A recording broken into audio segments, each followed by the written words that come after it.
Good evening, everyone. Thanks for joining me on this rainy night.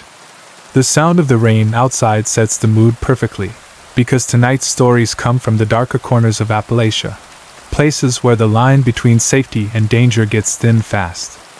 Before we begin, take a moment to like the video, subscribe, and hit the bell so you don't miss the next descent into these quiet, unsettling places. And let me know in the comments where you're tuning in from and what time it is right now. Let's begin. Story 1. I never planned on coming back to Black Hollow. If you'd asked me 10 years ago, I would have told you I'd rather sleep in a ditch than set foot in this town again. But life has a way of dragging you back to the places you swore you'd buried. And when the sheriff called to tell me my father had died alone in that old house on Ridgetop Road, I knew I didn't have a choice. Someone had to deal with the property, and I was the last one left. The drive into the mountains felt longer than it used to.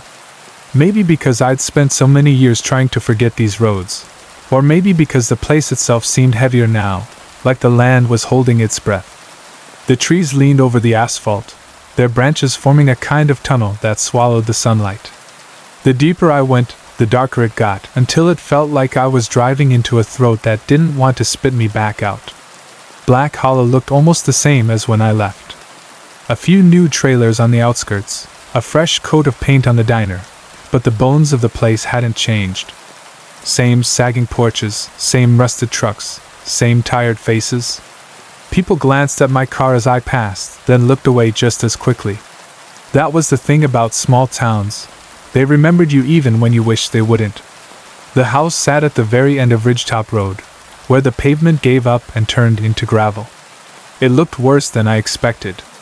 The porch sagged, the roof shingles curled like dead leaves, and the windows were so dirty they barely reflected the sky. My father hadn't taken care of anything in years, not since the accident in the mine. After that, he'd shut himself inside and let the place rot around him. I parked the car and stepped out. The air smelled like pine sap and damp soil, but underneath that was something else, something metallic, faint but sharp, like old lantern oil. I paused, breathing it in, trying to place the memory it stirred. But it slipped away before I could catch it. Inside, the house felt colder than it should have. Not just physically cold, empty cold, the kind that settles into the walls when someone dies alone. Dust coated everything. The furniture was exactly where I remembered it, but smaller somehow, like the house had shrunk around it. My father's boots were still by the door. His jacket hung on the hook. A half-empty bottle of whiskey sat on the table, the glass beside it stained with fingerprints. I walked through the room slowly, letting the memories hit me one by one. Some were good. Most weren't. My father had been a hard man even before the mine collapse took half his crew and left him with a limp and a bitterness that never healed. After that, he turned mean. Not violent, just hollow. Like something inside him had burned out. I slept in my old bedroom that night. The mattress was lumpy, the sheets smelled like mildew, but I was too tired to care. I lay there staring at the ceiling, listening to the woods outside. The crickets were loud, the wind rattled the branches, and somewhere far off, a dog barked. It was familiar in a way that made my chest ache. But around 2 in the morning, everything went silent. Not quiet, silent. Like someone had pressed a hand over the mouth of the world. I sat up in bed, heart thudding. The air felt heavier, thicker. And then I heard it. A slow, scraping sound on the gravel outside. I froze, listening. The sound came again, steady and deliberate, like someone dragging something heavy across the ground. I got out of bed and went to the window, lifting the curtain just enough to see the yard. At first, there was nothing. Just darkness, and the faint outline of the trees. Then a light flickered between the trunks. A lantern. It swayed gently, moving in a slow arc, like someone was walking with it. I squinted, trying to make out the figure holding it, but the darkness swallowed everything except the glow of the flame. The lantern moved deeper into the woods and disappeared. I stood there for a long time after it vanished, my breath fogging the glass. I told myself it was nothing, a hunter, maybe, or some kid screwing around. But deep down, Something old and cold stirred in my gut. Because I'd heard stories about lanterns in the woods when I was a kid. Everyone in Black Hollow had. Stories about the lantern man. I didn't sleep after that. I lay awake until dawn, listening to the house creak and settle, waiting for the scraping sound to return. It didn't. But the silence felt wrong, like the woods were holding their breath again. The next morning, I drove into town for breakfast. The diner looked the same as ever. Cracked vinyl booths, faded posters on the walls, the smell of burnt coffee hanging in the air. Marlene was still behind the counter, her hair piled on top of her head like a bird's nest. She recognized me the moment I walked in. "Well, look what the mountains dragged back," she said, pouring me a cup of coffee before I even sat down. "Didn't think I'd see you again. Didn't think I'd be back," I said. She slid the cup toward me. "You staying long?" "Just until I get the house sorted." She nodded, but her eyes narrowed a little. "You hear anything strange last night?" My stomach tightened. "What do you mean?" "Folks been seeing lights in the woods again," she said quietly. "Near your daddy's place." I didn't answer. Marlene leaned in, lowering her voice. "You be careful up there. Nights ain't what they used to be." I wanted to ask her what she meant, but the look on her face told me she wouldn't say more. People in Black Hollow didn't talk about the lantern man. Not unless they had to. I spent the rest of the day cleaning the house, sorting through my father's things, trying to ignore the uneasy feeling crawling under my skin. But as the sun dipped behind the ridge, that feeling grew sharper. The woods outside seemed to lean closer. The shadows stretched longer. And when night finally fell, the silence returned. Around midnight, I heard the scraping again. Slow. Steady. Closer. I stood up, heart pounding, and moved toward the window. The lantern was back. And this time, it wasn't in the woods. It was at the edge of the yard, held by a figure standing perfectly still, watching the house. The lantern's glow was faint, but not faint enough to hide the shape of the man holding it. He stood at the edge of the yard, just beyond the reach of the porch light, his body half swallowed by the darkness. I couldn't make out his face, but I could see the outline of his shoulders, the curve of his arm as he held the lantern out in front of him like an offering. Or a warning.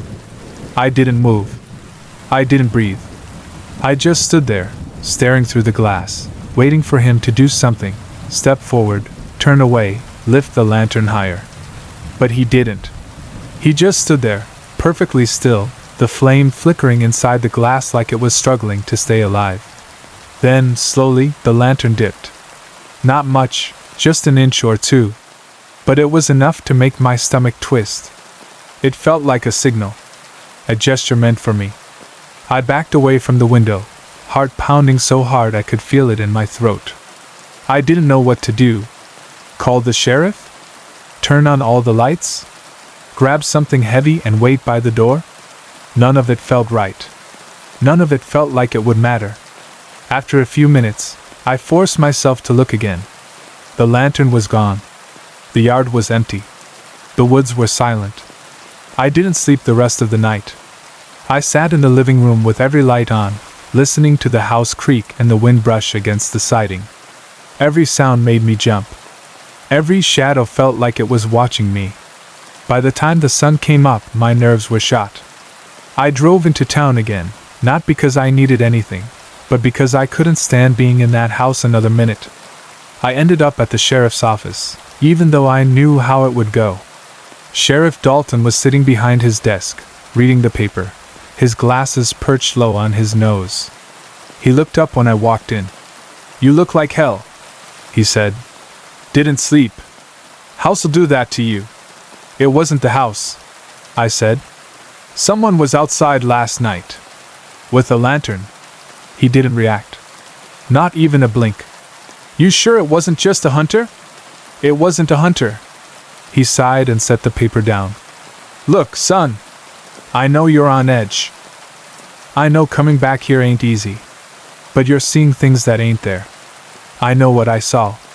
He leaned back in his chair, folding his arms across his chest. "Your daddy used to say the same thing.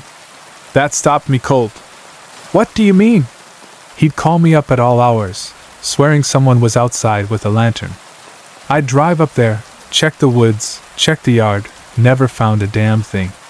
Man was drinking himself to death. He wasn't seeing straight. I clenched my jaw. I wasn't drunk. I didn't say you were. But that house, it does things to people. Always has. I wanted to argue, but the sheriff's expression told me it wouldn't matter. He wasn't going to believe me. Maybe he didn't believe my father either. I left the office feeling worse than before. The sheriff wasn't going to help. The town wasn't going to help. Whatever was happening at that house, I was on my own. I drove around for a while, not wanting to go back yet. I passed the old school, the church, the gas station. Everything looked smaller than I remembered, like the whole town had shrunk while I was gone. Or maybe I'd just grown past it. Eventually, I ended up at the general store. I grabbed a few things: cleaning supplies, canned food, a new flashlight. At the counter, the clerk, a skinny guy named Travis who'd been a few grades below me in school, gave me a long look. "You staying up at the old Ridgetop place?" he asked. "Yeah." He nodded slowly. "Heard some folks been seeing lights up that way." I didn't answer. He leaned in a little. "You hear anything last night?" I hesitated. "Maybe." He swallowed hard. You see him?" "Who?" He didn't say anything. Just stared at me with wide, nervous eyes. I paid for my things and left. The rest of the day passed in a blur. I cleaned the kitchen, boxed up old clothes, threw away empty bottles. But no matter what I did, I couldn't shake the feeling that someone was watching me. Every time I looked out the window, I expected to see that lantern again. By the time night fell, my nerves were stretched thin. I sat in the living room with the lights on, the new flashlight beside me, listening to the woods outside. The silence came again, just like the night before, sudden, heavy, unnatural. Then the scraping started. Slow. Steady. Closer. I stood up, gripping the flashlight so hard my knuckles went white. The sound moved along the side of the house, then stopped near the back door. My breath caught in my throat. The doorknob rattled. I froze. Then, slowly, the door creaked open. A cold gust of air swept into the room. The flashlight beam shook as I raised it, pointing it toward the doorway. A figure stood there, silhouetted against the darkness. Tall. Thin. Shoulders hunched. And in his hand, the lantern glowed, casting a sickly yellow light across the floor. He stepped inside. I stumbled back, hard hammering, the flashlight trembling in my grip. The man lifted the lantern higher, illuminating his face. And for a moment, just a moment, I thought I recognized him. My father. But it wasn't him. The face was wrong. The eyes were wrong. The skin was too pale, too stretched, too lifeless. It was like someone wearing a mask made of his features. The man took another step forward. I bolted. I ran out the front door, down the steps, across the yard. I didn't look back. I didn't stop until I reached my car. My hands shook so badly I could barely get the key into the ignition. The engine roared to life, and I tore down the road, gravel spraying behind me. I didn't go far. Just to the end of the road, where the trees opened up enough for me to breathe again.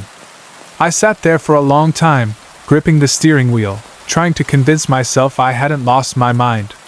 Eventually, I forced myself to go back. The house was dark. The door was closed. The yard was empty. Inside, nothing was disturbed. No footprints. No signs of forced entry. No lantern. No man. It was like nothing had happened at all. But I knew better. Something was in those woods. Something that wanted me to see it. Something that wasn't going to stop. Not until I understood why. I didn't sleep the rest of that night. I sat in the living room with every light on, gripping the flashlight like it was the only thing keeping me tethered to reality.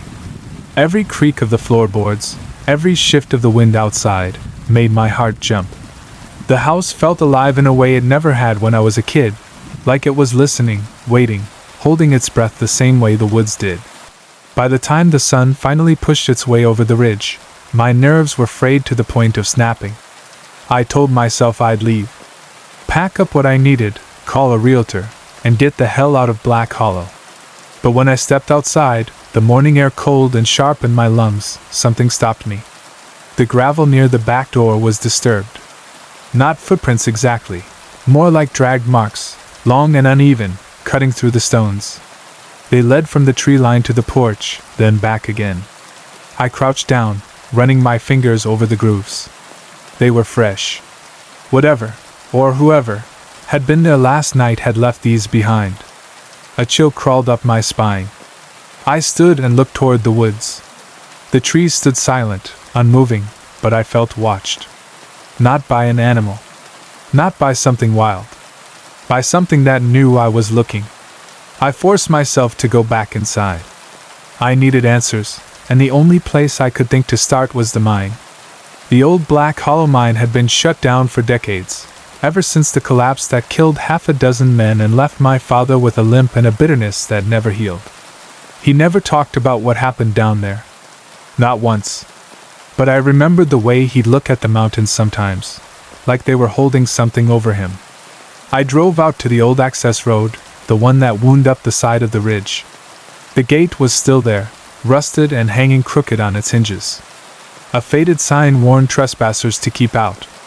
I pushed the gate open and walked up the path, the gravel crunching under my boots. The air grew colder the closer I got, the trees thicker, the shadows deeper. The mine entrance was exactly how I remembered it, boarded up, the wood weathered and splintered, the ground around it littered with old tools and rusted metal. But something was different. Someone had been here recently. The boards were disturbed, one of them cracked near the bottom like someone had tried to pry it loose. Fresh footprints, boot prints, led up to the entrance and back down the path. I crouched down, studying them. They were deep, like the person had been carrying something heavy. Or dragging something. A lantern, maybe? I stood and backed away, my pulse quickening. I didn't want to be there anymore. I turned and walked quickly back to the car, the hairs on the back of my neck standing on end. The whole time, I felt like someone was behind me, just out of sight, matching my steps. I didn't look back. Back at the house, I tried to distract myself by sorting through my father's things. Most of it was junk, old clothes, broken tools, stacks of newspapers. But in the bottom drawer of his desk, I found something that made my breath catch. A notebook. The cover was worn, the pages yellowed. My father's handwriting filled the first few pages, shaky, uneven, like he'd written them while drunk or terrified. Maybe both. The first entry was dated 3 years ago. Saw him again tonight. Lantern in the trees. Thought I was dreaming, but he came closer this time. Stood at the edge of the yard. Watching. My stomach twisted. The next entry was worse. He knows what we did. He remembers. I hear him at night. Scraping on the gravel. He wants me to come outside. I won't. I won't. I flipped through the pages, my hands trembling. The entries grew more frantic, the handwriting more erratic. He was in the house. I saw him in the hallway. Thought it was a dream, but the lantern smell is still here. He's coming for me. I know he is. The last entry was barely legible. I hear them in the mine. All of them. Calling my name. I shouldn't have left them.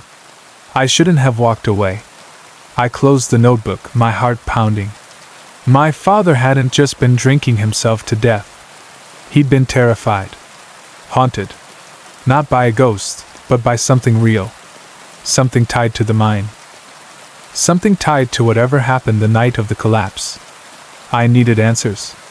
And there was only one person in town who might have them. Sheriff Dalton.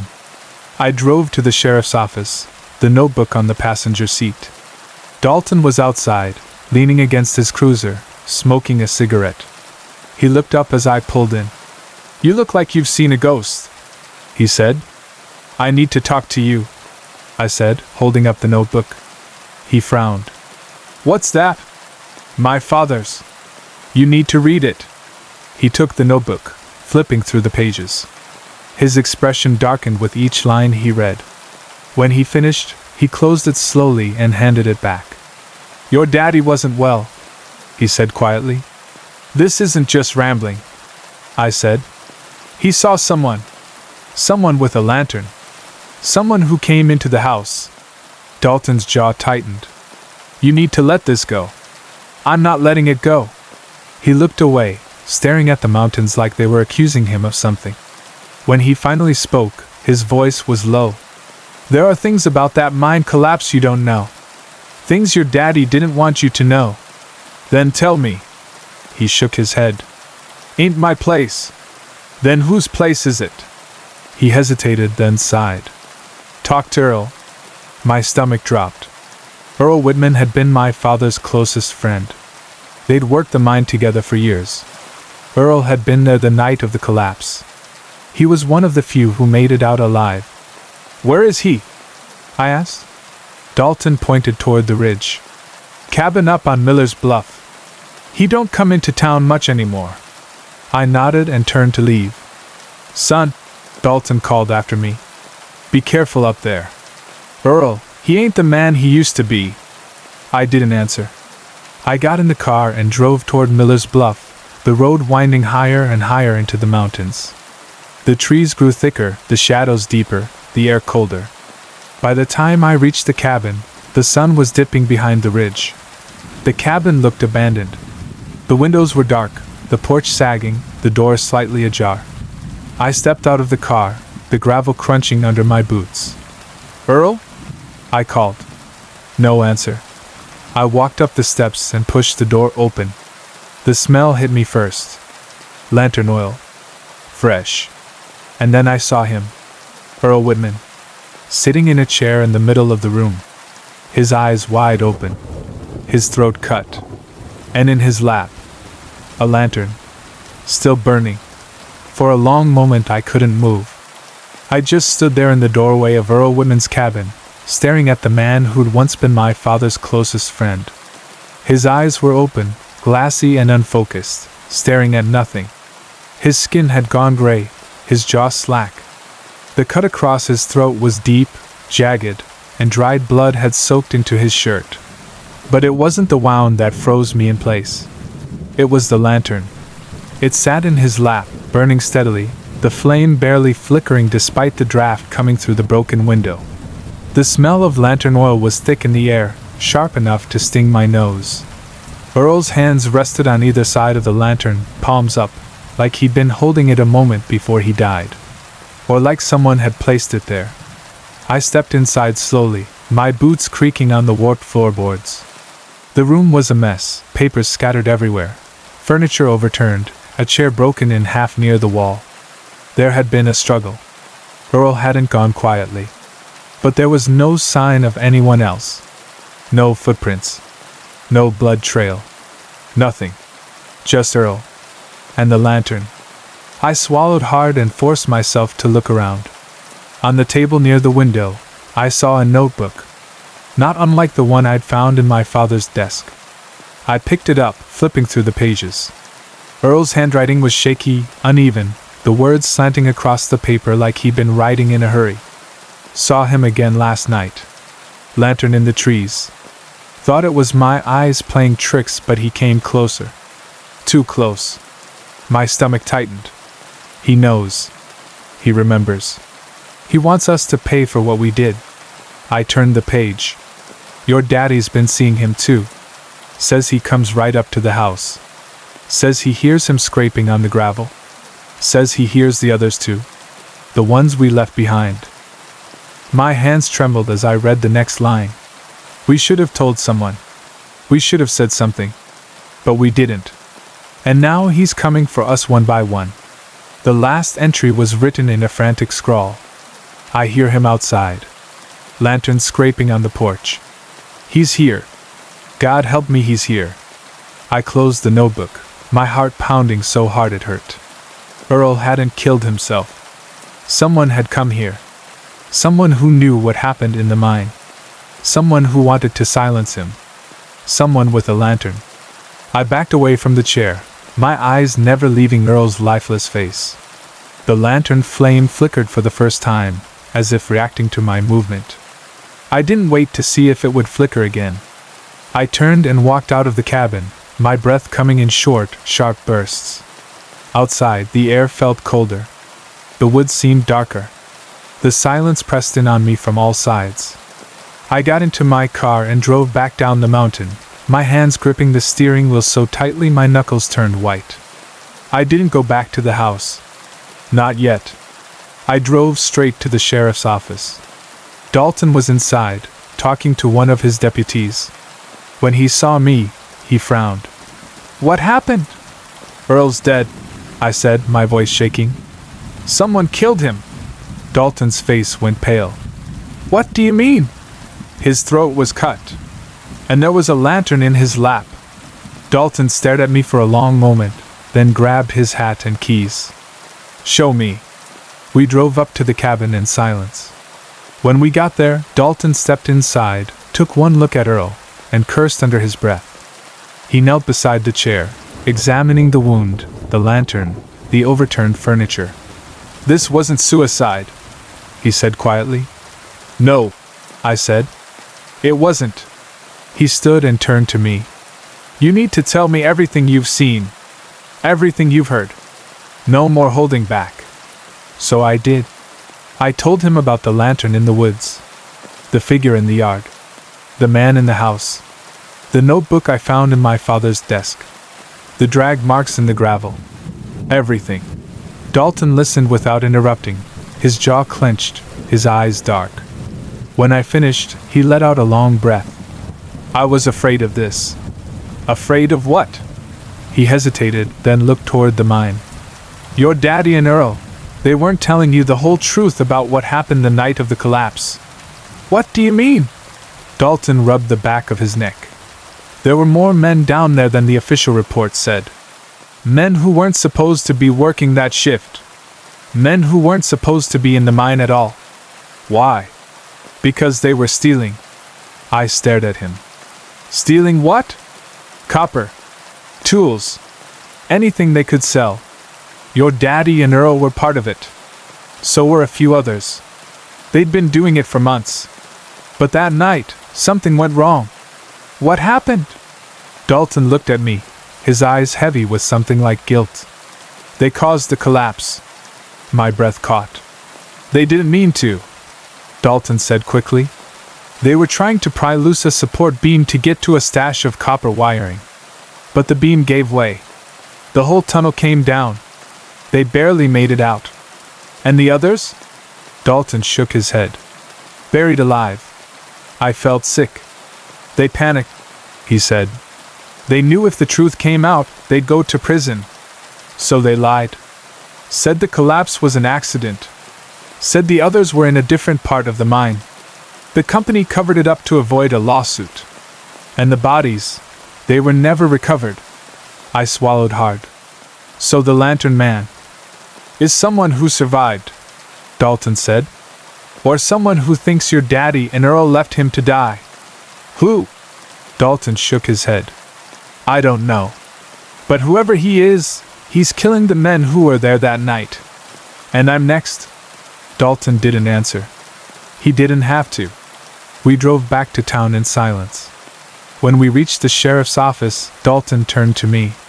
"You can't stay at that house," he said. "Not tonight. Not until we figure out who's doing this." "I'm not leaving," I said. "Not until I know the truth." Dalton sighed. "Then you're staying with me." I shook my head. "No. I'm going back." "Why?" "Because he wants me there." Dalton stared at me like I'd lost my mind. Maybe I had. But I knew one thing for certain. The lantern man wasn't going to stop. Not until I faced him. Not until I knew what really happened in that mine. Not until I knew why he wanted me. I drove back to the house as the sun dipped behind the ridge, the sky turning a deep, bruised purple. The woods were dark, the air cold, the silence heavy. When I pulled into the driveway, I saw something on the porch. A lantern. Burning. Waiting. The lantern on the porch wasn't just sitting there, it was placed. Centered. Waiting. The flame inside it burned low and steady, casting a soft, trembling glow across the wooden boards. For a moment I just sat in the car, staring at it, my breath fogging the windshield. The house behind it was dark, the windows black, the trees behind the house swaying in the wind like they were whispering to each other. Everything in me screamed to turn the car around and leave. But something deeper, something heavier, kept me rooted in place. I stepped out slowly, gravel crunching under my boots. The air was colder than it had any right to be. I walked toward the porch, each step feeling like it took more effort than the last. When I reached the lantern, I crouched down and stared at it. The glass was old, scratched, the metal frame dented. It looked exactly like the one I'd seen in Earl's cabin. Exactly like the one I'd seen in the woods. Exactly like the one my father had written about. I reached out and touched it. The metal was warm. Someone had lit it recently. I stood and looked toward the tree line. The woods were dark, but I felt eyes on me. Watching. Waiting. I backed up slowly, my heart pounding, and stepped inside the house, locking the door behind me. The lock felt flimsy, useless. I dragged a chair in front of the door anyway. The house was silent. Too silent. I walked through the rooms, checking every window, every corner, every shadow. Nothing. But the feeling of being watched didn't go away. It clung to me like a second skin. I sat in the living room, the lantern still burning outside, its glow flickering through the window. I couldn't take my eyes off it. Hours passed. The flame never dimmed. It was like it was waiting for me to make the next move. Around midnight, the scraping started again. Slow. Steady. Coming from the back of the house. I stood, my pulse hammering in my ears. The scraping moved along the siding, then stopped near the kitchen door. I grabbed the flashlight and crept toward the sound, each step feeling heavier than the last. The doorknob rattled once. Twice. Then stopped. Silence. I waited, holding my breath. Then something slid under the door. A piece of paper. I stared at it for a long moment before forcing myself to pick it up. The paper was dirty, smudged with something dark. On it, written in shaky, uneven letters, were 4 words. You left us there. My blood ran cold. I stumbled back, dropping the paper, my breath coming in short, sharp gasps. The words burned into my mind. You left us there. Us. Not me. Us. Whoever had written it wasn't alone. Or he didn't think he was. I backed away from the door, my hands shaking. The house felt smaller, the walls closing in. I grabbed the notebook from my father's desk and flipped through the pages again, searching for anything that might explain what was happening. Near the back, I found an entry I hadn't noticed before. The handwriting was worse than the others, barely legible. We heard them. After the collapse. They were alive. Calling for help. We tried to dig, but the beam was too heavy. Earl said we had to go. Said we'd die too if we stayed. I wanted to stay. I swear I did. But I followed him. I followed them. I left them there. I left them there. My father had written those words.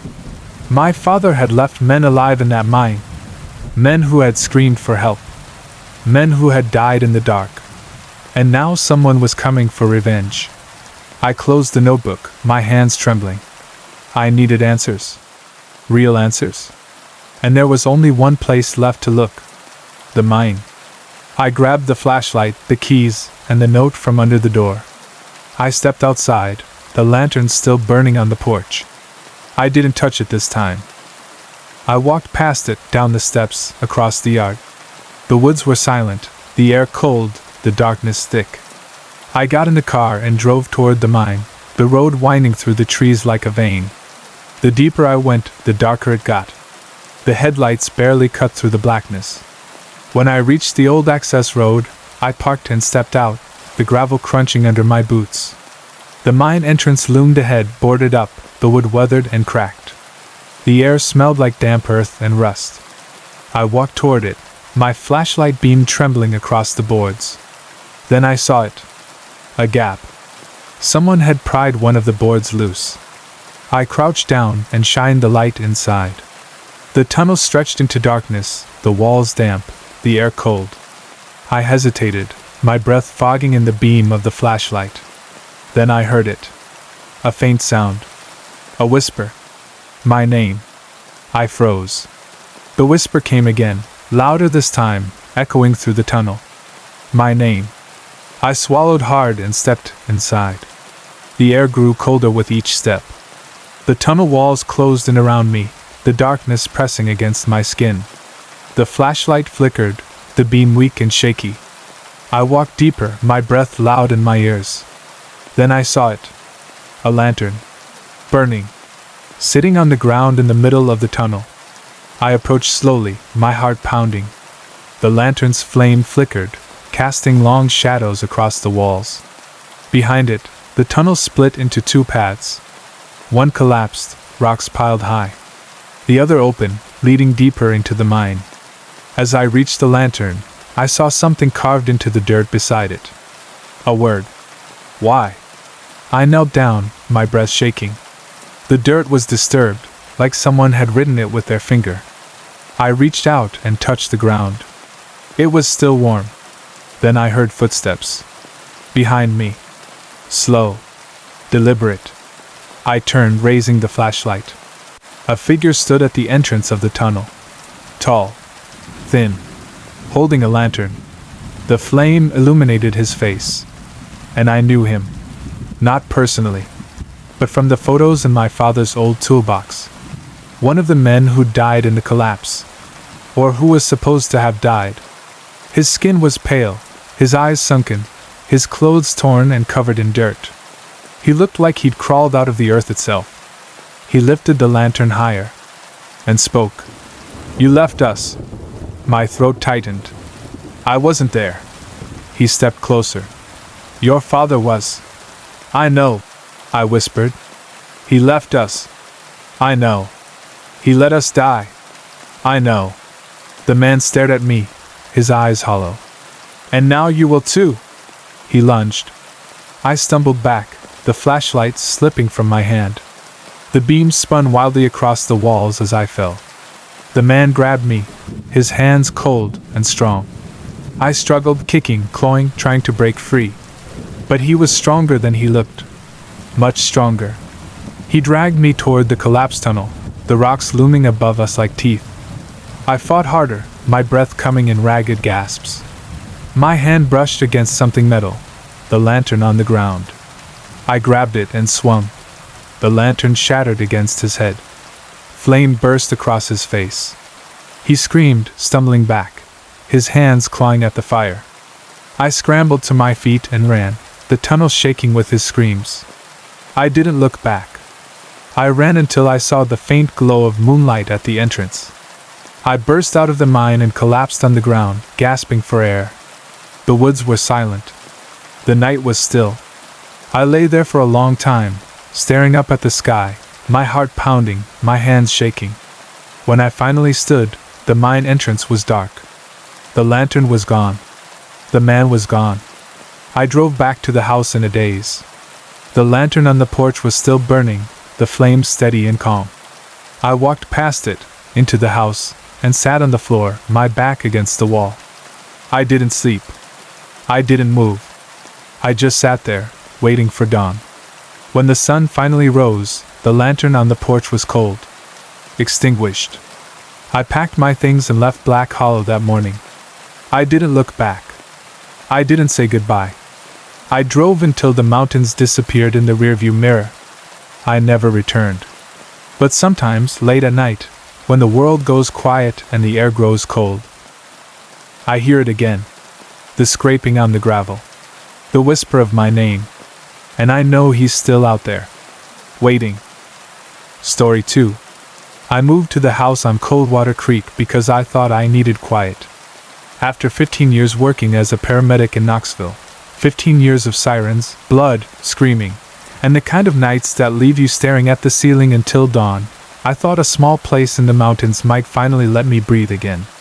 The listing made it look peaceful, a little cabin tucked beside a narrow creek, surrounded by trees, with a porch overlooking the water. The price was low enough to make me suspicious, but I didn't care. I just wanted out.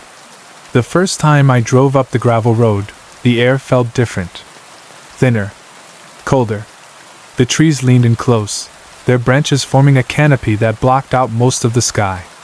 The creek ran beside the road, narrow and fast, the water dark and restless. I rolled down the window and listened. The sound was strange, almost like a voice under the water, humming low and steady.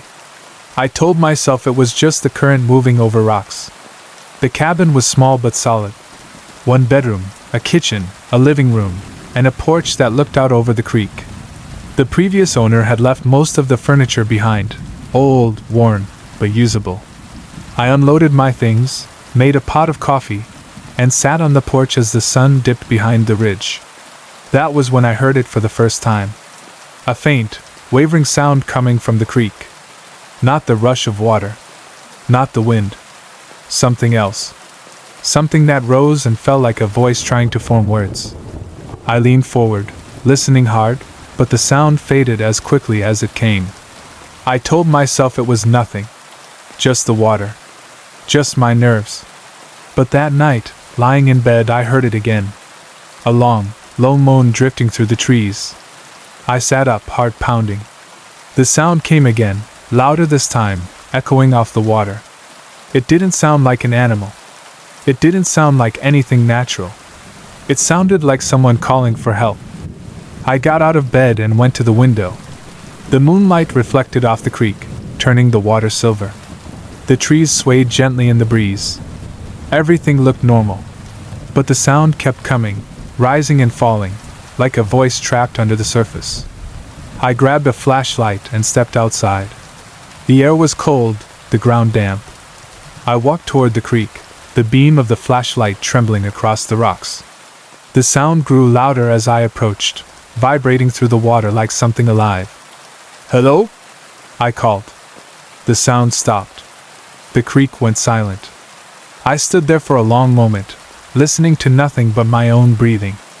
Then I turned and went back inside, locking the door behind me. The next morning, I drove into town. Coldwater Ridge wasn't much: one gas station, a diner, a hardware store, and a handful of houses scattered along the road. People stared at me as I walked into the diner, the way small towns always stare at newcomers. The waitress, a woman in her 50s with tired eyes, poured me a cup of coffee without asking. "You're the one who bought the Creek house," she said. "Yeah," I said. "Just moved in yesterday." She nodded slowly. "You hear anything last night?" I hesitated. "Maybe." The creek was loud. She gave me a long look. "It ain't the creek." "What do you mean?" She didn't answer. She just walked away. I ate quickly and left. On my way out, an older man sitting near the window stopped me. "You hear the singing?" he asked. I froze. "What singing?" He leaned back in his chair, his eyes narrowing. "Coldwater Creek, don't forget." "Not what happened?" "Not who's missing." I didn't know what to say. The man stared at me for another moment, then turned back to his coffee.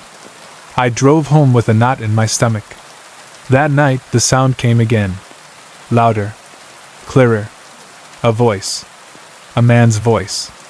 Calling for help. I grabbed the flashlight and ran outside, the cold air burning my lungs. The creek churned in the moonlight, the water dark and fast. The voice rose again, desperate, echoing through the trees. "Help me!" I stumbled toward the bank, shining the light across the water. Nothing. No one. Just the current rushing over rocks. But the voice kept coming, rising and falling, like it was trapped beneath the surface. "Where are you?" I shouted. The voice stopped. Silence. Then, slowly, the water shifted. A shape floated to the surface. I stepped back, my breath catching in my throat. The shape drifted toward the bank, turning slowly in the current. When it reached the rocks, the flashlight beam caught it. A jacket. Just a jacket. old, torn, waterlogged. But inside the collar, written in faded marker, was a name. Ben Holloway. I knew that name. Everyone in town did. Ben Holloway had gone missing 3 years ago, and they never found his body. I stood there on the bank of the creek, staring at the jacket like it might start moving again. The name written inside the collar, Ben Holloway, felt heavier than the soaked fabric itself.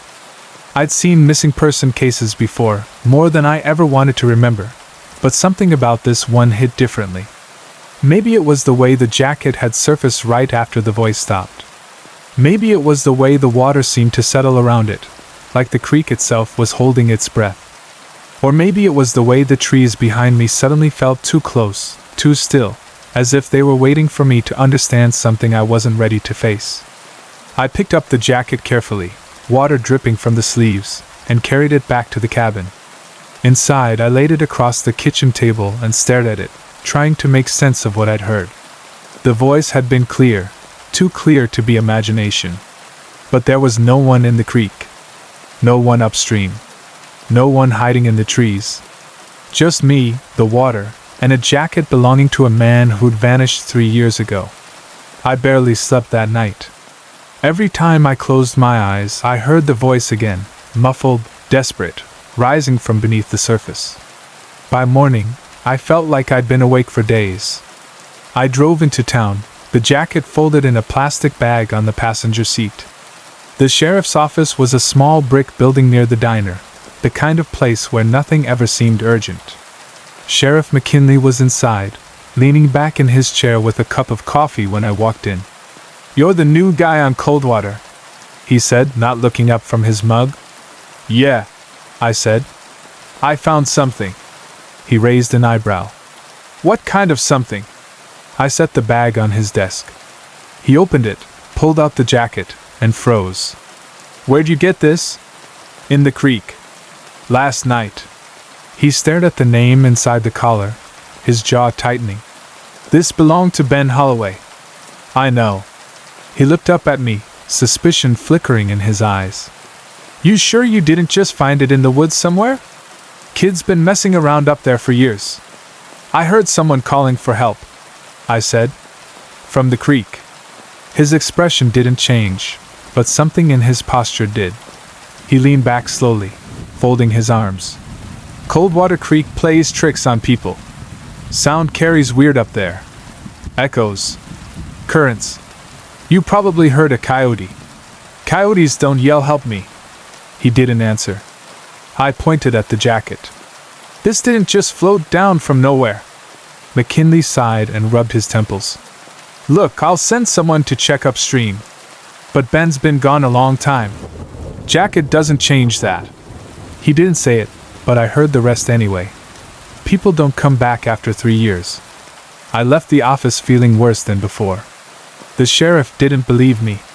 The waitress didn't want to talk. The old man in the diner had hinted at something, but I didn't know what. And the creek felt like it was trying to tell me something I wasn't ready to hear. That afternoon, I walked along the bank, following the water upstream. The trees grew thicker, the ground softer, the air colder. The creek twisted through the woods like a vein, narrow and fast, the water dark and restless. I listened for the voice, for anything unusual, but all I heard was the rush of water and the occasional rustle of leaves. About a mile upstream, I found something else. A pipe. A large, rusted metal pipe jutting out from the bank, half buried in mud and roots. Water poured from it into the creek, dark and foamy. The pipe was old, older than the cabin, older than the road, maybe older than the town itself. I crouched down and listened. The sound coming from the pipe wasn't water. It was a low, steady moan. Like a voice. Like someone trapped inside. I stepped back, my heart pounding. The sound rose and fell, echoing through the metal, vibrating through the ground. I leaned closer, trying to make sense of it. Then something clanged inside the pipe. Loud. Sharp. Metal on metal. I stumbled back, nearly slipping on the wet rocks. The sound echoed through the woods, then faded into silence. I stood there, breathing hard, staring at the pipe like it might come alive. I didn't go any closer. I turned and walked back to the cabin, the trees pressing in on me from all sides. When I reached the porch, I saw something sitting on the steps. A shoe. Old, muddy, worn down at the heel. I picked it up. Inside, written in faded marker, was another name. Jacob Holloway. Ben's younger brother. Missing 5 years. My stomach twisted. 2 brothers. 2 disappearances. 2 pieces of clothing left for me to find. Someone was trying to tell me something. Or warn me. That night, the voice came again. Louder. Clearer. Help me! I ran outside, the flashlight beam shaking across the yard. The creek churned in the moonlight, the water dark and violent. The voice rose again, echoing through the trees. Please! I stumbled toward the bank, shining the light across the water. Nothing. No one. Just the current rushing over rocks. But the voice kept coming, rising and falling, desperate and raw. Help me! I shouted into the darkness. Where are you? The voice stopped. Silence. Then, slowly, the water shifted. A shape floated to the surface. Not a jacket this time. Not a shoe. A hand. Pale. Still. Reaching up from beneath the water. I froze, my breath catching in my throat. The hand drifted toward the bank, fingers curled, skin wrinkled and gray. I stepped back, shaking, the flashlight trembling in my grip. Then the hand slipped beneath the surface. Gone. The water smoothed out. The creek went silent. I stood there for a long time, staring at the place where the hand had been. My mind raced, trying to make sense of what I'd seen. But there was no explanation. No logic. No reason. Just the creek. And the voices. And the things it brought to the surface. I went back inside, locked the door, and sat on the floor, my back against the wall. I didn't sleep. I didn't move. I just listened to the water outside, waiting for the voice to return. It didn't. But something else did. A knock on the door. Slow. Deliberate. 3 times. I stood, my heart pounding, and walked to the door. I didn't open it. I just pressed my ear against the wood. Silence. Then a voice. Not from the creek. From the other side of the door. A whisper. You're next. I didn't open the door. I didn't even breathe. I just stood there with my ear pressed against the wood, my heart pounding so hard it felt like it might crack a rib. The whisper had been right on the other side, close enough that I could feel the vibration of it through the doorframe. A man's voice. Low. Calm. Too calm. I waited, listening for footsteps, for breathing, for anything. But the porch was silent. The woods were silent. Even the creek had gone quiet, like the whole world was holding its breath. After a minute that felt like an hour, I stepped back from the door. My hands were shaking. My throat was dry. I grabbed the flashlight and moved through the cabin, checking every window, every corner, every shadow. Nothing. No movement. No sound. No sign that anyone had been there at all. But someone had been there. Someone who knew my name. Someone who wanted me to hear him. I didn't sleep that night. I sat in the living room with the lights on, staring at the door, waiting for the whisper to come again. It didn't. But the silence felt worse. Heavier. Like something was building. By morning I felt hollow. I made coffee, but it tasted like metal. I tried to eat, but the food sat in my mouth like sand. I walked outside, hoping the daylight would make things feel normal again. But the creek looked darker than usual, the water moving slower, thicker, like it was carrying something heavy beneath the surface. I followed the bank upstream again, past the bend where the pipe jutted out of the mud. The air grew colder as I approached it, the trees leaning in like they were trying to block my path. The pipe moaned softly, the sound rising and falling like a breath. I crouched down and listened. The voice came again. Faint. Muffled. Help! I swallowed hard. Who are you? The voice didn't answer. Instead, something clanged deep inside the pipe, metal on metal, sharp and sudden. I stumbled back, nearly slipping on the wet rocks. The sound echoed through the woods, then faded into silence. I stood there for a long moment, staring at the pipe. Something was inside it. Something alive. Or something that wanted me to think it was alive. I turned and walked back to the cabin, my mind racing. I needed answers. Real answers. And there was only one place in town where I might get them. The diner. When I walked in, the same waitress from before looked up at me. Her eyes widened slightly, like she'd been expecting me.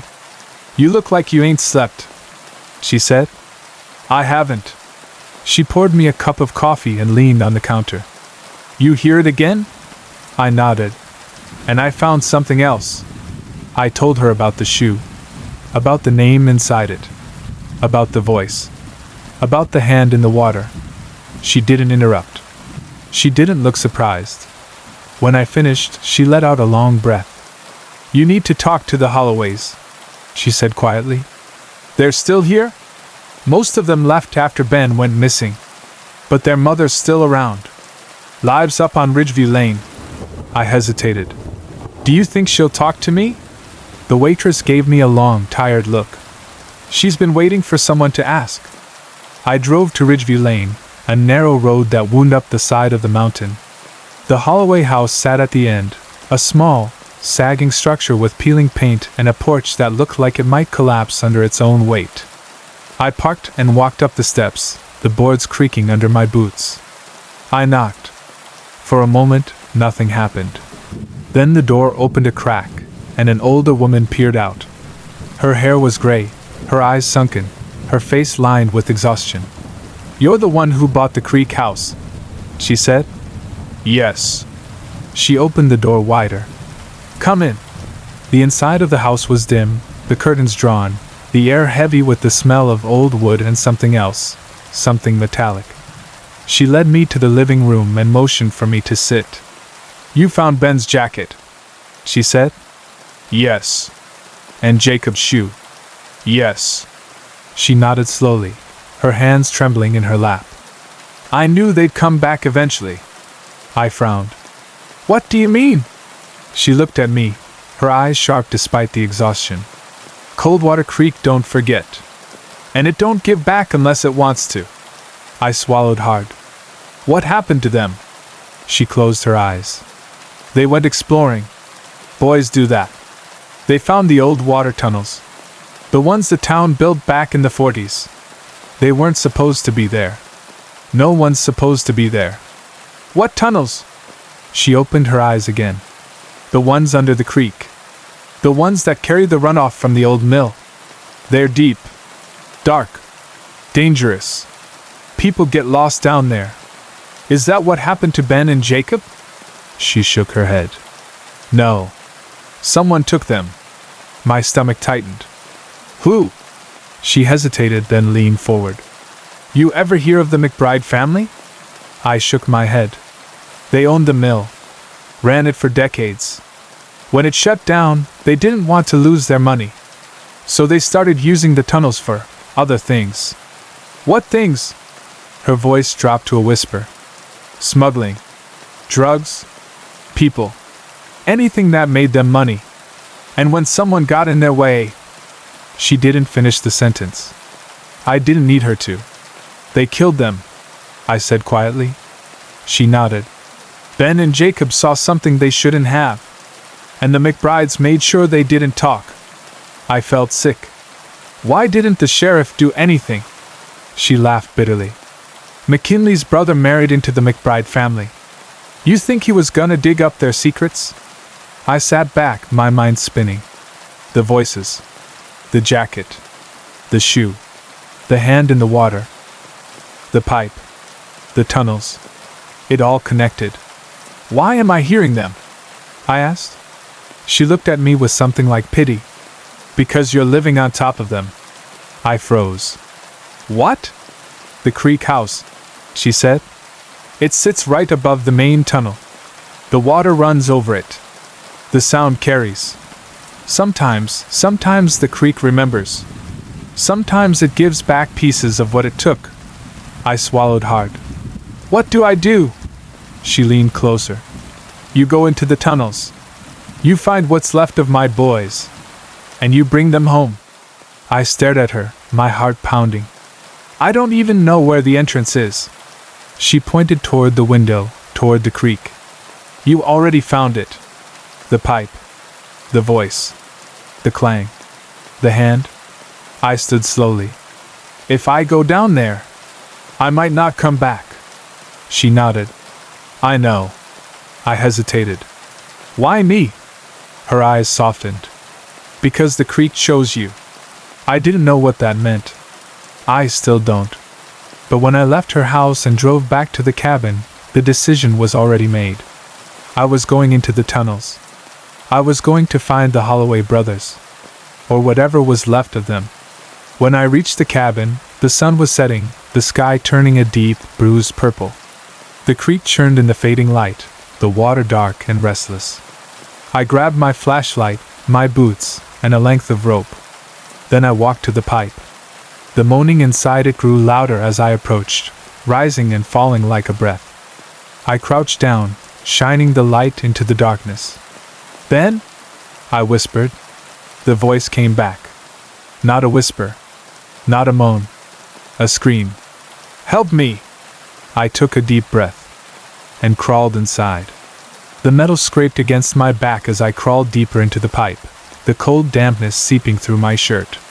The air inside was thick, stale, and carried a sour, metallic smell that made my stomach twist. My flashlight beam jittered across the curved walls, catching flecks of rust and patches of moss. Behind me, the opening to the creek shrank until it was just a pale circle of fading daylight. Ahead of me, the darkness swallowed everything. The pipe sloped downward, gradually at first, then more sharply. Water trickled beneath my palms, cold enough to sting. The sound inside the pipe changed as I moved, echoes bouncing in strange patterns, the faint hum of rushing water somewhere deeper, and beneath it all, that low, wavering moan I'd heard from outside. It rose and fell like a breath, like someone whispering through clenched teeth. After what felt like 10 minutes of crawling, the pipe widened. I slid out into a larger tunnel, my boots splashing into ankle-deep water. The air was colder here, the smell stronger, rot, rust, and something else, something sour and chemical. My flashlight beam cut through the darkness, revealing concrete walls slick with moisture and streaked with grime. Old pipes ran along the ceiling, some dripping, some broken, some humming faintly with the vibration of water rushing through them. I stood slowly, my legs trembling from the crawl. The tunnel stretched in both directions, left disappearing into darkness, right curving out of sight. The moaning sound echoed faintly from the right. I swallowed hard and started walking. The water grew deeper as I moved, rising to my shins, then my knees.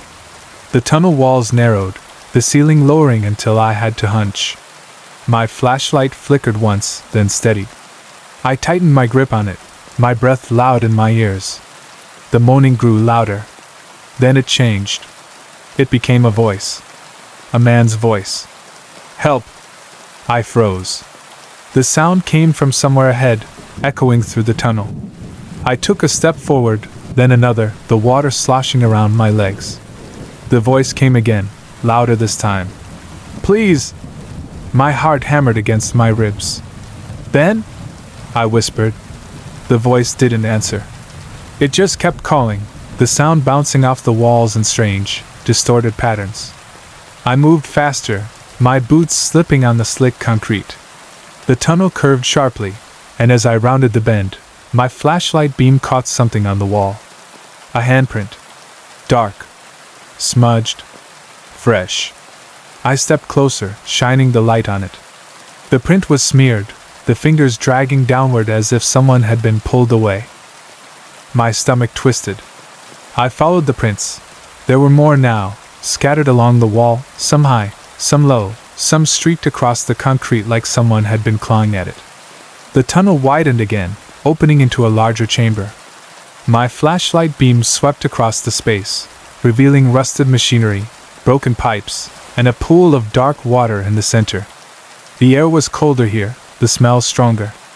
I stepped inside, the sound of dripping water echoing around me. Then I saw it. A figure. Standing in the far corner of the chamber. Half hidden in shadow. I froze, my breath catching in my throat. The figure didn't move. It just stood there, hunched, its head tilted slightly to one side. My flashlight beam trembled as I raised it, illuminating the figure inch by inch. A man. Tall. Thin. Clothes soaked and torn. Skin pale and wrinkled, like it had been underwater for too long. His eyes were open. Staring. Not at me. At the ground. I took a step closer. Ben? The man didn't respond. I moved closer still, my boots splashing in the shallow water. When I was only a few feet away, I saw his face clearly. It wasn't Ben. It wasn't Jacob. It wasn't anyone I recognized. His skin was gray, his lips blue, his hair plastered to his skull. His hands hung limp at his sides, fingers curled. He looked like he'd been dead for days. But he was standing. I swallowed hard and reached out with the flashlight, gently touching his shoulder. He collapsed instantly, like a puppet with its strings cut. His body hit the water with a sickening splash, the sound echoing through the chamber. I stumbled back, my heart pounding, my breath coming in ragged gasps. The water around him rippled, dark and thick. Then something else surfaced. A piece of fabric. A sleeve. A shirt. I stepped closer, shining the light on it. It was a uniform shirt. A sheriff's uniform. The name patch was still attached. McKinley. My blood ran cold. Sheriff McKinley. Dead. Down here. In the tunnels. I stumbled back, my mind racing. If McKinley was dead, then who had I spoken to yesterday? Who had taken the jacket? Who had dismissed my questions? Who had told me the creek played tricks? The voice came again. Not from the chamber. From behind me. Close. Too close. You shouldn't have come here. I spun around, the flashlight beam shaking wildly. A figure stood in the tunnel entrance. Tall. Broad-shouldered. Wearing a sheriff's uniform. But the face wasn't McKinley's. It was younger. Harder. Colder. The man stepped forward, water rippling around his boots. You should have stayed in Knoxville, he said. People who go digging around cold water don't last long. I backed away, my breath shaking. Who are you? He smiled. A slow, cruel smile. Name's Caleb McBride. The name hit me like a punch. McBride. The family the Holloway mother had warned me about. The family that used the tunnels. The family that made people disappear. Caleb stepped closer, his boots splashing in the water. You weren't supposed to find the jacket. Or the shoe. Or the pipe. But you just had to keep digging. I swallowed hard. Where are Ben and Jacob? He tilted his head. All around you. My stomach twisted. He stepped closer, his hand moving towards something at his belt. A knife. Long. Rusty. Stained. You're going to join them, he said softly. And the creek will take you too. I turned and ran. I didn't think. I didn't look back. I just ran. Through the chamber. Into the tunnel. Water splashing around my legs. My flashlight beam bouncing wildly off the walls. Behind me, Caleb's footsteps echoed, steady and relentless. I ran until my lungs burned, until my legs felt like they might give out. The tunnel twisted and turned, the air growing colder, the darkness thicker. I didn't know where I was going. I didn't care. I just needed to get away. Then I saw it. A faint glow ahead. Daylight. The pipe. The exit. I crawled toward it, my hands slipping on the wet concrete. Behind me, Caleb shouted something, his voice echoing through the tunnel. I didn't stop. I didn't look back. I pulled myself into the pipe, scraping my elbows. My knees, my back. The light grew brighter. The air grew fresher. I burst out of the pipe and tumbled into the creek, the cold water hitting me like a slap. I scrambled to my feet and ran toward the cabin, slipping on the rocks, my breath coming in ragged gasps. When I reached the porch, I turned and looked back. The pipe was dark, silent, still. Caleb didn't follow. I stumbled inside, locked the door, and collapsed on the floor, shaking uncontrollably. My clothes were soaked. My hands were bleeding. My mind was spinning. McKinley was dead. The McBrides were killing people. The Holloway brothers were somewhere in those tunnels. And Caleb McBride wanted me dead. I didn't sleep that night. I didn't move. I just sat there, listening to the creek outside. Waiting. At dawn, I heard it again. A voice. Not from the creek. From the woods. A whisper. You can't hide. I didn't go outside. Not right away. I stood in the middle of the cabin, every muscle in my body locked tight, listening to the woods breathe. The whisper had come from somewhere beyond the tree line, close enough to hear clearly, far enough that I couldn't tell exactly where. The creek churned beside the house, louder than usual, like it was trying to drown out the sound. Or answer it. I backed away from the window and grabbed the flashlight again, even though I knew it wouldn't help much. The beam felt small, weak, swallowed by the dark the moment it left the glass. I paced the living room, trying to think, trying to breathe. Caleb McBride had followed me out of the tunnels. Or he'd been waiting. Either way, he knew where I lived. He knew I'd gone into the tunnels. He knew I'd seen McKinley's body. And he wasn't going to let me walk away. I waited until the sky began to lighten, until the first hints of dawn crept through the trees. Only then did I step outside. The woods were still. The creek was calmer. But the air felt wrong, heavy, charged, like the moment before a storm breaks. I walked around the cabin slowly, checking the ground, the porch, the trees. That's when I saw it. Footprints. Large ones. Boot prints. Leading from the woods to the porch. And then back again. I crouched down, touching the edge of one print. The dirt was still soft. Fresh. Caleb had been here. Maybe hours ago. Maybe minutes. I stood and followed the prints toward the tree line, but they disappeared into the undergrowth, swallowed by the forest floor. I didn't go any farther. Instead, I went back inside, locked the door, and sat at the table. My hands shook as I poured coffee, the mug rattling against the wood. I needed a plan. I needed help. But the sheriff was dead. The town was compromised. The McBrides had been using those tunnels for years, smuggling, hiding bodies, doing whatever they wanted while the sheriff looked the other way. And now they knew I'd seen everything. I thought about leaving. Packing my things, getting in the car, and driving until the mountains disappeared behind me. But the Holloway brothers were still down there, somewhere in those tunnels. And their mother had looked at me like I was the last chance she had left. I couldn't walk away. Not yet. I spent the rest of the morning gathering what I needed: rope, a crowbar, extra batteries, a knife. I filled a backpack with supplies and set it by the door.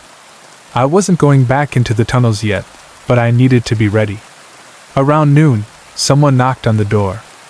3 slow, deliberate knocks. I froze. The knocks came again. I moved to the window and peeked through the curtain. A woman stood on the porch. Tall. Thin. Dark hair pulled back tight. Her clothes were clean, neat, too neat for someone who lived out here. She looked like she'd stepped out of a courtroom, not a mountain town. She looked up suddenly, her eyes locking onto mine through the glass. I stepped back. "Open the door," she said. Her voice was calm. Controlled. Too controlled. I didn't move. "I know you're in there," she said. "And I know what you found." My stomach twisted. She smiled slightly. "I'm not here to hurt you. I just want to talk." I didn't believe her, but I opened the door anyway. She stepped inside without waiting for an invitation. Her eyes scanning the room like she was cataloging every detail. She stopped when she saw the backpack by the door. "You're planning to go back," she said. I didn't answer. She turned to me. "My name is Lydia McBride." My pulse spiked. Caleb's sister. She nodded. And unlike my brother, I don't want you dead. I didn't relax. Not even a little.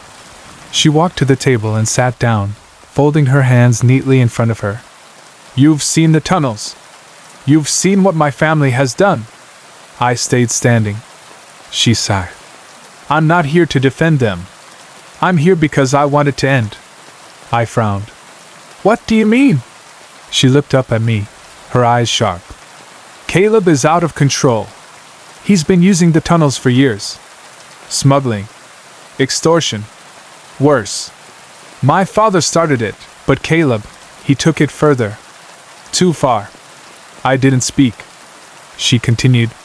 When Ben and Jacob Holloway found the entrance, Caleb panicked.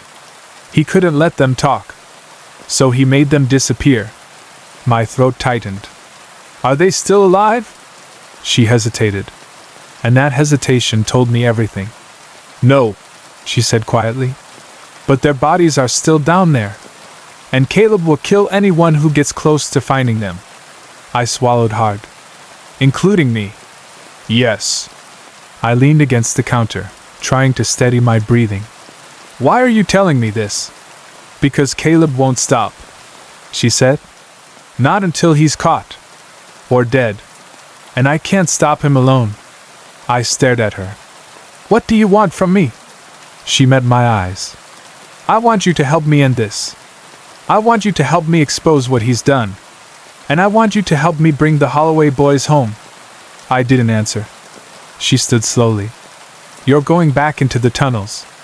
I know you are. When you do, you won't make it out alive unless you know what's waiting for you. She reached into her coat and pulled out a folded piece of paper. A map. She handed it to me. This is the layout of the tunnels, she said. Every entrance. Every exit. Every dead end. My father kept it hidden. Caleb doesn't know I have it. I unfolded the map. The tunnels were bigger than I thought. Miles of concrete corridors, chambers, drainage shafts, and old mill access points. The pipe I'd crawled through was just one of many. Lydia stepped back toward the door. If you go down there, go tonight. Caleb won't expect it. He thinks you're too scared. She paused with her hand on the doorknob. And he's waiting for you. My stomach dropped. Where? She looked at me with something like pity. Where the water runs deepest. Then she left. I stood there for a long time, staring at the map, the lines and markings blurring together. The tunnels were a maze. A trap. And Caleb knew them better than anyone. But I had something he didn't expect. A way in. A way through. A way out. I waited until nightfall. Then I grabbed the backpack, the flashlight, the rope, and the map. And I walked back to the pipe. The moaning inside it was louder now. Clearer. Voices. More than one. Calling my name. I took a deep breath. And crawled inside. I crawled deeper into the pipe, the metal groaning under my weight, the cold water soaking through my clothes until it felt like it was inside my bones. The darkness pressed in from all sides, thick and suffocating, swallowing the beam of my flashlight until it barely reached a few feet ahead. Behind me, the faint circle of moonlight at the pipe's entrance shrank until it disappeared completely. All that remained was the sound of my breathing and the low, steady moan of the water rushing somewhere far below. The pipe sloped downward more sharply this time, forcing me to brace myself with my elbows as I slid. My boots scraped against the metal, sending echoes ricocheting through the tunnel. The air grew colder, the smell stronger, rot, rust, and something else, something sour and chemical that made my throat tighten. After what felt like forever, the pipe widened again, opening into a larger tunnel. I slid out and landed in knee-deep water, the shock of the cold stealing my breath. I stood slowly, my flashlight trembling in my hand. The tunnel stretched in both directions, the concrete walls slick with moisture. The ceiling low enough that I had to hunch. I pulled out the map Lydia had given me and shined the light on it.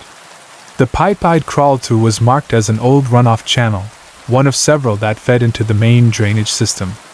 According to the map, the main chamber, the one where the McBrides had done most of their work, was deeper in, past a series of narrow corridors and a collapsed maintenance shaft.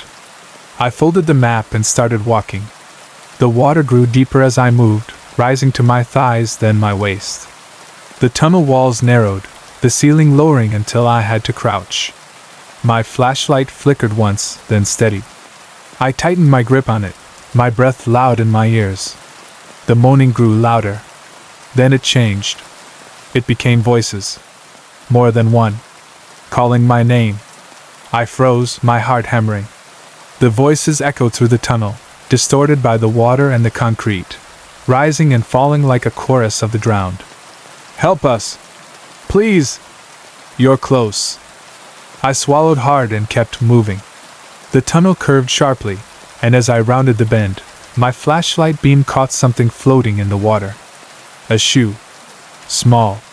Child-sized. I stepped closer, shining the light on it. Inside the heel, written in faded marker, was a name. Jacob Holloway. My stomach twisted. I pushed the shoe aside and kept moving. The tunnel widened again, opening into a larger chamber. My flashlight beam swept across the space, revealing rusted machinery, broken pipes, and a pool of dark water in the center. The air was colder here, the smell stronger. I stepped inside, the sound of dripping water echoing around me. Then I saw it. A body. Floating face down in the water. I froze, my breath catching in my throat. The body drifted slowly, turning in the current. I stepped closer, my boots splashing in the shallow water. When I reached it, I grabbed the shoulder and turned it over. It wasn't Ben. It wasn't Jacob. It wasn't anyone I recognized. But it was fresh. Hours old at most. A man in his 30s, his throat cut, his eyes open and glassy. His clothes were soaked, his skin pale. I checked his pockets, his sleeves, his collar. No name. But I knew who had put him here. Caleb. I stood slowly, my breath shaking. The chamber felt smaller now, the walls closing in. I turned to leave. And saw him. Standing in the tunnel entrance. Caleb McBride. His clothes were soaked, his hair plastered to his skull, his eyes wild. He held a knife in one hand, the blade long and rusted, stained with something dark. You just don't know when to quit, he said. I backed away, my heart pounding. Where are the Holloway boys? He smiled. A slow, cruel smile. Right where they belong.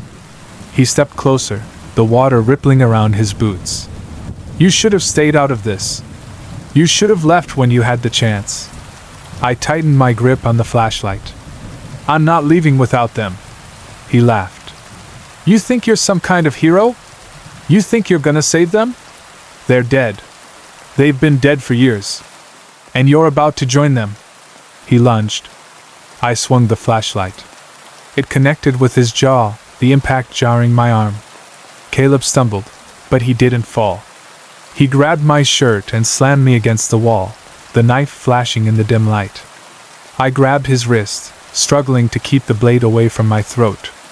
The water churned around us, cold and violent. He was stronger than he looked. Much stronger. He shoved me backward, the knife grazing my shoulder. Pain shot through me, sharp and hot. I stumbled, slipping on the wet concrete. Caleb lunged again, the knife aimed at my chest. I ducked. He slammed into the wall, the knife scraping against the concrete. I grabbed a rusted pipe and swung it, hitting him in the side. He grunted, doubling over. I swung again, harder this time. The pipe connected with his head, and he fell into the water, the knife slipping from his hand. I didn't wait to see if he'd get up. I ran. Through the chamber. Into the tunnel. Water splashing around my legs. My flashlight beam bouncing wildly off the walls. Behind me, Caleb's footsteps echoed, steady and relentless. I ran until my lungs burned. Until my legs felt like they might give out. The tunnel twisted and turned, the air growing colder, the darkness thicker. I didn't know where I was going. I didn't care. I just needed to get away. Then I saw it. A faint glow ahead. Daylight. The pipe. The exit. I crawled toward it, my hands slipping on the wet concrete. Behind me, Caleb shouted something, his voice echoing through the tunnel. I didn't stop. I didn't look back. I pulled myself into the pipe, scraping my elbows, my knees, my back. The light grew brighter. The air grew fresher. I burst out of the pipe and tumbled into the creek, the cold water hitting me like a slap. I scrambled to my feet and ran toward the cabin, slipping on the rocks, my breath coming in ragged gasps. When I reached the porch, I turned and looked back. Caleb was standing at the pipe entrance, watching me, smiling. Then he stepped back into the darkness and disappeared. I stumbled inside, locked the door, and collapsed on the floor, shaking uncontrollably. My clothes were soaked. My hands were bleeding. My mind was spinning. The Holloway brothers were still down there. Caleb was still alive. And he wasn't done. Not by a long shot. I didn't sleep that night. I didn't move. I just sat there, listening to the creek outside. Waiting. At dawn, I heard it again. A voice. Not from the creek. From the woods. A whisper. You can't hide. I stood slowly, my breath shaking. And then I heard something else. Something that froze me in place. A scream. A woman's scream. Lydia. I grabbed the flashlight and ran outside. The woods swallowed me whole. Story 3. I never planned on coming back to Ridgetop Road. Not after what happened 20 years ago. Not after the case was closed, the files were sealed, and everyone in town agreed, quietly, collectively, that it was better to forget. But when the letter arrived in my mailbox last month, written in shaky handwriting I didn't recognize, everything I buried clawed its way back to the surface. You didn't find all of them. Come back. No signature. No return address. Just those words on a piece of yellowed paper that smelled faintly of mildew and something else, something metallic, like old blood. I stared at it for a long time before folding it and slipping it into my pocket. I didn't tell anyone. Not my coworkers. Not my sister. Not the therapist who kept insisting I talk about closure. I just packed a bag, got in my truck, and drove back into the mountains. The road to Ridgetop hadn't changed much. Same sharp turns. Same steep drop-offs. Same feeling that the trees were leaning in closer the deeper you went, like they were listening. The town itself looked smaller than I remembered, the buildings sagging under the weight of years and secrets. People watched me as I drove through, their eyes following the truck like they recognized it. Or recognized me. The house at the end of Ridgetop Road was still there. The last house before the forest swallowed everything. It looked worse than it had 20 years ago. Boards warped, windows clouded with grime, porch sagging like a broken spine. I parked in the same spot I used to stand when I was a social worker, back when I thought I could save kids from the kind of darkness that didn't show up in case files. The front door was unlocked. I stepped inside. The smell hit me first, dust, mold, and something sour underneath it all. The air was cold, colder than it should have been. The living room was exactly how I remembered it. Old couch, broken lamp, stains on the carpet that no one ever explained. I walked through the house slowly, each step stirring up memories I'd spent years trying to forget. The missing kids? The interviews? The lies? The night everything went wrong. I ended up in the back room, the one that used to belong to the youngest boy, Daniel. The wallpaper was peeling, the floor warped, the window cracked. But something new was there. Something that hadn't been there 20 years ago. A shoe. Small. Dirty. Sitting in the middle of the floor like someone had placed it there on purpose. I crouched down and picked it up. The sole was worn, the laces frayed.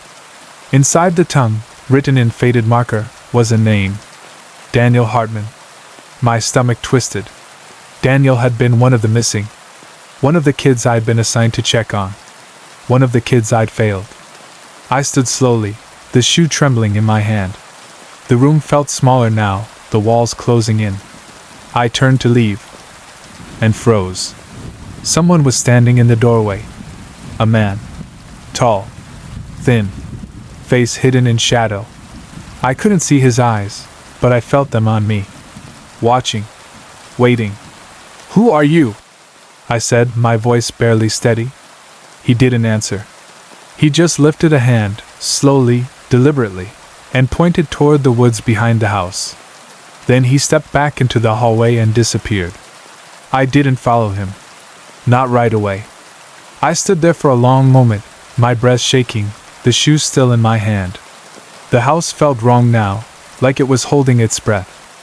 Like it was waiting for me to understand something I'd missed 20 years ago. I walked outside, the cold air hitting me like a slap. The woods behind the house were dense, dark, and silent. Too silent. I followed the narrow path that led into the trees, the same path the kids used to take when they wanted to get away from the house. The same path I'd walked with Daniel once, back when he trusted me. The deeper I went, the darker it got. The trees blocked out the sky, the air growing colder with each step. I walked until the house disappeared behind me, swallowed by the forest. Then I saw it. A clearing. And in the center of the clearing, a door. Not a house. Not a shed. Just a door. Standing upright. Alone. Weathered wood. Rusty hinges. No frame. No walls. Just a door in the middle of the forest. I approached slowly, my heart pounding. The door was old, older than the house, older than the town. Carved into the wood were initials. D.H. Daniel Hartman. I reached out and touched the handle. It was warm. Too warm. I pulled the door open, and the darkness behind it moved. The darkness behind the door wasn't just absence of light, it moved, like a slow exhale from something deep underground. My flashlight beam cut into it, but the light seemed to get swallowed, absorbed by the black. I hesitated on the threshold, one hand gripping the edge of the door, the other holding the flashlight tight enough to make my knuckles ache. The forest behind me was silent. Too silent. Even the wind had stopped. I stepped through. The air changed instantly. It was colder, heavier, carrying a dampness that clung to my skin. The ground beneath my boots shifted from soft forest soil to something harder, concrete, cracked and uneven. The door creaked shut behind me, and when I turned, the forest was gone. The door stood alone in a long, narrow hallway lined with peeling paint and flickering lights. I knew this place. Not literally. I'd never been here before. But the feeling, the smell, the cold, the way the walls seemed to lean inward, was the same as the old county juvenile center where I used to work. The same place where I'd interviewed Daniel Hartman for the first time. The same place where he told me he was scared to go home. I walked slowly, the flashlight beam trembling across the walls. The hallway stretched ahead, long and straight, disappearing into darkness. Doors lined both sides, some open, some closed. The air smelled like mildew and old paper, with a faint metallic tang underneath. I passed the first door on the left. Inside was a small room with a single chair and a table. A caseworker's interview room. I stepped inside, the floor creaking under my weight. Papers were scattered across the table, forms, reports, notes written in my own handwriting. I picked one up. Home visit scheduled. Child reports fear of older brother. Mother denies issues. Recommend follow-up. My chest tightened. I remembered writing that. I remembered Daniel sitting across from me, his hands twisting in his lap, his eyes darting to the door every time someone walked by. I remembered thinking something was wrong. I remembered telling myself I'd come back. I didn't. I set the paper down and stepped back into the hallway. The next room was a bedroom. A child's bedroom. Toys scattered across the floor. A small bed with a faded blanket. A poster peeling off the wall. I recognized the blanket. Daniel had carried it everywhere when he was younger. He told me it made him feel safe. The blanket was torn now. Stained. I backed out of the room, my breath shaking. The hallway stretched on, the lights flickering overhead. I kept walking, passing more rooms, each one a memory I tried to bury. The kitchen where Daniel's mother had insisted everything was fine. The living room where his older brother had glared at me with something like hatred. The basement door I'd never been allowed to open. I stopped in front of that door now.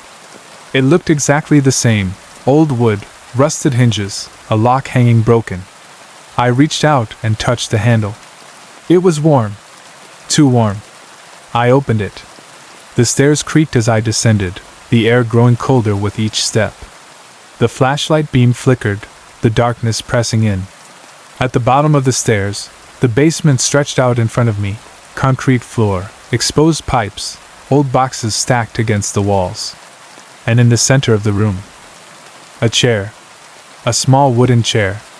Daniel's chair. He used to sit in it when he was scared. He told me that once, quietly, like it was a secret. He said the chair made him feel invisible.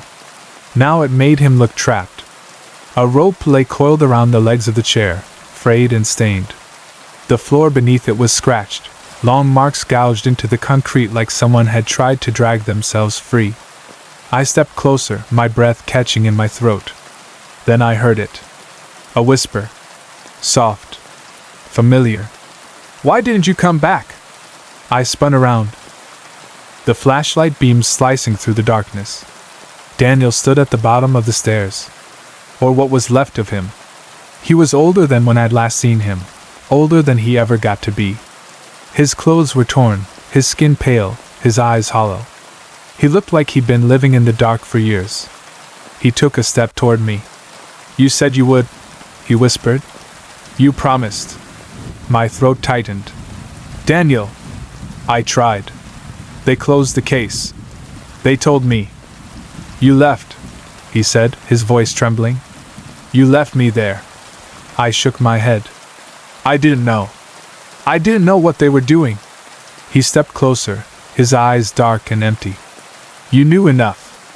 I backed away, my heart pounding. "Daniel, listen to me. I'm here now. I came back. I'm trying to make it right." He stopped. For a moment, the room was silent. Then he pointed toward the far wall. "Then find the others." I turned. The wall was cracked, the concrete crumbling. I walked toward it slowly, the flashlight beam trembling. As I got closer, I saw something carved into the wall. Initials. Dozens of them. DH. MH. SR. TW. Names. Children. All the kids who'd gone missing. All the kids whose cases had been closed. All the kids I'd failed. I reached out and touched the wall. It was warm. Then the concrete shifted. Cracked. Split open. A narrow passage appeared, leading deeper underground. I turned back to Daniel. But he was gone. The basement was empty. The air was cold. The darkness pressed in. I took a deep breath and stepped into the passage. The passage was narrow enough that I had to turn sideways to fit, the concrete scraping my shoulders as I moved deeper into the dark. The air grew colder with every step, thick with the smell of damp earth and something older, something that had been sealed away for a long time. My flashlight beam jittered across the walls, catching flecks of rust, patches of mold, and long scratches carved into the concrete. Some were shallow. Some were deep. All of them looked like they'd been made by hands. The tunnel sloped downward, the floor uneven beneath my boots. Water dripped from somewhere above, each drop echoing like a ticking clock. I kept walking, my breath loud in the confined space. The deeper I went, the more the air felt wrong, heavy, stale, like it hadn't been disturbed in years. Then I heard it. A faint sound. A whisper. Not words. Breathing. Someone was breathing in the dark ahead of me. I froze, my heart hammering. The breathing grew louder, ragged and uneven, like someone struggling to pull air into lungs that didn't want to work. I raised the flashlight, the beam trembling. "Daniel?" I whispered. The breathing stopped. Silence pressed in around me, thick and suffocating. Then a voice answered. Not Daniel's. Lower. Older. "You shouldn't have come back." I spun, the flashlight beam slicing through the darkness. The tunnel behind me was empty. The voice had come from everywhere and nowhere at once, echoing through the concrete like it was part of the walls themselves. I forced myself to keep moving. The tunnel widened into a larger chamber, the ceiling rising high above me. My flashlight beams swept across the space, revealing old wooden beams, rusted metal hooks, and piles of debris. The floor was covered in dirt and broken concrete, with deep grooves carved into the ground like something had been dragged across it. In the center of the chamber was a table. A small wooden table. And on it, a notebook. I approached slowly, my breath shaking. The notebook was old, the cover warped, the pages yellowed. I opened it carefully, the paper brittle under my fingers. The handwriting was messy, uneven. Daniel's. He said we had to stay quiet. He said no one would believe us. He said if we told, he'd make us disappear like the others. My stomach twisted. I turned the page. I heard them in the walls. Scratching. Crying. They said they were cold. They said they were hungry. They said they wanted me to come with them. I turned another page. He took them. All of them. He said they were bad. He said they needed to be punished. He said I was next. The last entry was written in frantic, jagged strokes. He's coming down the stairs. I can hear him. I can't hide. I can't run. Please. Please. Please. The page ended there. I closed the notebook, my hands trembling. The chamber felt smaller now, the air colder. I turned to leave. And saw him. Standing in the far corner of the chamber. The man from the house. Tall. Thin. Face hidden in shadow. He stepped forward, the light catching his features. And my blood ran cold. It wasn't Daniel. It wasn't his brother. It wasn't anyone I'd ever met. But I knew who he was. Daniel's father. The man who'd vanished the same night the kids did. The man everyone assumed had run off. The man I'd interviewed once, years ago, who'd smiled too wide and talked too softly and never looked me in the eye. He stepped closer, his movements slow and deliberate. "You came back," he said, his voice calm, almost gentle. "I knew you would." I backed away, my breath shaking. "Where are the children?" He tilted his head. "All around you." I swallowed hard. "What did you do to them?" He smiled. A slow, empty smile. "I kept them safe." My stomach twisted. "You killed them." He shook his head. "No. I saved them. From the world. From their sins. From you." He took another step forward, his eyes dark and hollow. "You left them," he whispered. "You left them with me." I tightened my grip on the flashlight. "I didn't know. I didn't know what you were doing." "You knew enough," he said. "You saw the bruises. You heard the stories. You felt the fear. And you walked away." I shook my head. "I tried to help. You failed." His voice echoed through the chamber, bouncing off the walls like a physical force. "You failed all of them." He lunged. I stumbled back, the flashlight slipping from my hand. It hit the ground and rolled, the beam spinning wildly across the walls.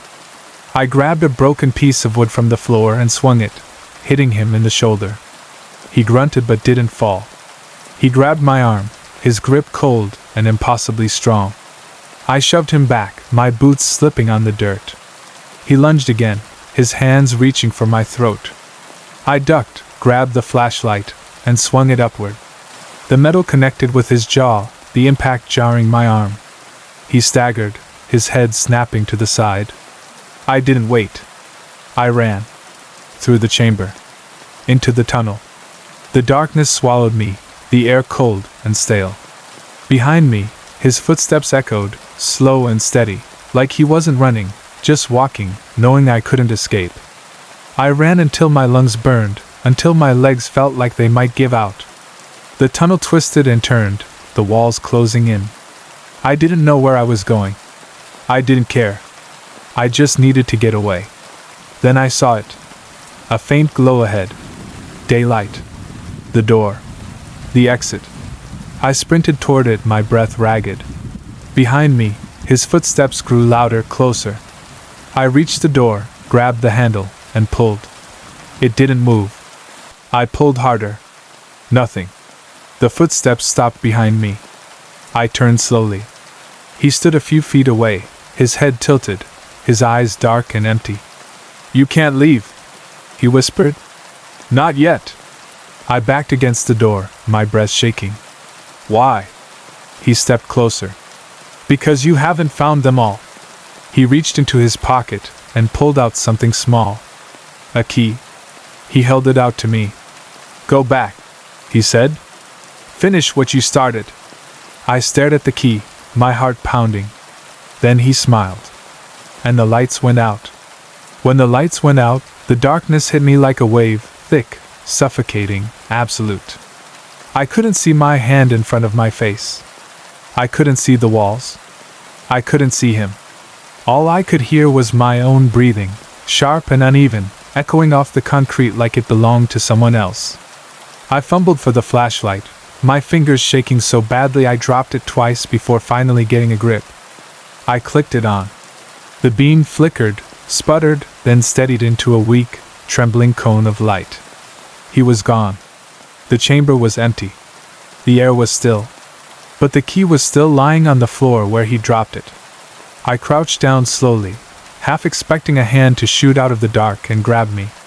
Nothing happened. I picked up the key. It was old, iron, heavy, cold enough to sting my skin. I held it up to the flashlight. Something was carved into the metal. D.H. Daniel Hartman. My stomach twisted. I slipped the key into my pocket and turned toward the passage. The darkness felt thicker now, like it was watching me. I forced myself to move, each step slow and deliberate. The flashlight beam jittered across the walls, catching scratches, stains, and something else, something that looked like fingerprints smeared across the concrete. Small fingerprints. Children's fingerprints. I kept walking. The tunnel twisted and turned, the air growing colder with each step. The smell changed too, less mildew, more earth, more rot. The floor sloped downward, the concrete giving way to dirt. The walls narrowed until I had to crouch, then crawl. My breath echoed in the confined space, loud and ragged. Then the tunnel opened into another chamber. This one was smaller, rounder, the ceiling low enough that I had to hunch. The walls were dirt, packed tight, with wooden beams holding them in place. The air was stale, heavy, unmoving. My flashlight beam swept across the room. And froze. There were beds. 4 of them. Small. Wooden. Each one with a thin blanket folded neatly at the foot. Each one with a name carved into the headboard. D.H. M.H. S.R. T.W. Daniel Hartman. Michael Hartman. Sarah Redding. Tommy Wells. All missing. All children. All the cases I'd worked. All the cases I'd failed. My throat tightened. I stepped closer to Daniel's bed. The blanket was faded, worn, but clean. Too clean. Like someone had been taking care of it. Like someone had been waiting. I reached out and touched the wood. It was warm. Then I heard it. A whisper. Soft. Close. Help us. I spun around, the flashlight beam slicing through the dark. The chamber was empty. The beds were still. The air was still. But the whisper came again. Help us. It wasn't one voice. It was many. Layered. Overlapping. Children's voices. I backed away, my breath shaking. The flashlight flickered, the beam dimming. I hit it with my palm, and it steadied, but the light caught something on the far wall. A door. Small. Wooden. Half buried in the dirt.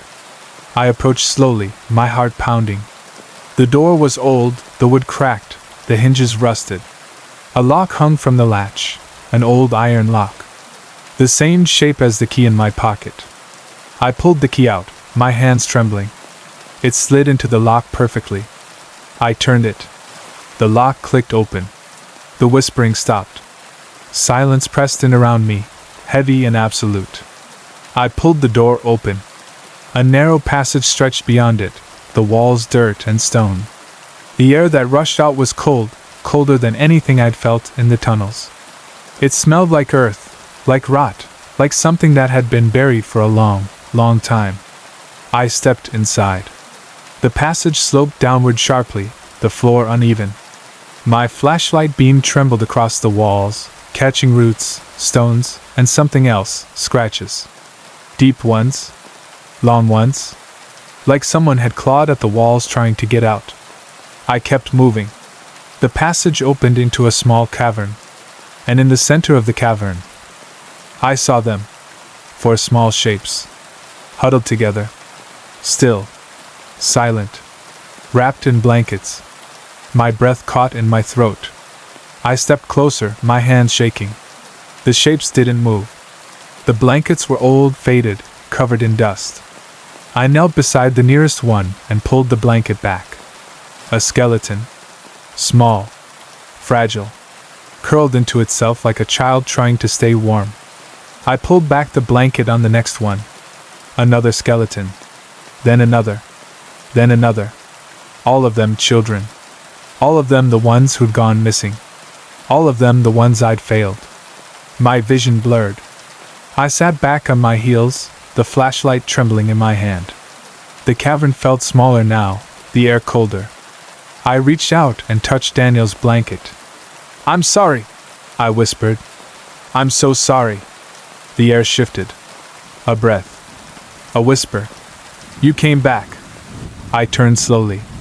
He stood in the entrance of the cavern. Daniel's father.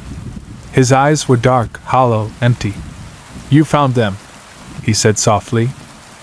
"Good." I stood slowly, my breath shaking. "Why did you do this?" He tilted his head. "They were mine. They were children.